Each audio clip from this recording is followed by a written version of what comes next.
इथं आम्ही आता लाकूड तोडा आलो मित्रांनो. आमचं पप्पा इथं लाकूड तोडाल्यात, मम्मी पण आल्या. आता मी मोळी नेणार आहे मित्रांनो. तर चला जाऊया, असा आमचा दिवस आहे. ही मोळी घेऊन मी आता डायरेक्ट घरात जाणार आहे मित्रांनो. तर जाऊया डायरेक्ट, लोकेशन बघू शकता. तर मित्रांनो डायरेक्ट जाऊया. मी आज पहिल्यांदा मित्रांनो म्हणजे 10वी झाल्यानंतर डायरेक्ट आज आलो लाकडाला.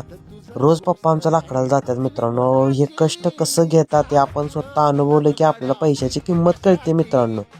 तर लाकडाची मोळी त्यांनी ठेवून पार थकून गेलो मित्रांनो. नंतर ठरलं की आमचं घरातल्यांचं ठरलं पावनगडावर जायचं आहे, उरूस होता म्हणून. मग निघालो पावनगडावर मित्रांनो. पावनगडावर जाताना आपला रस्ता लागतो पावनगडावर, पाण्यावरूनच गेलतो मित्रांनो.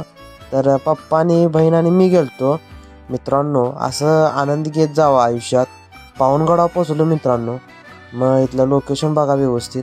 तिथनं जरा देवदर्शन पण केलं आणि बघू शकताय देवदर्शन पण झालं व्यवस्थित मित्रांनो. आणि व्हिडिओ आवडला असेल तर लाईक करा, फॉलो करून जावा अशाच रिअल स्टोरींसाठी मित्रांनो. Thank you for watching.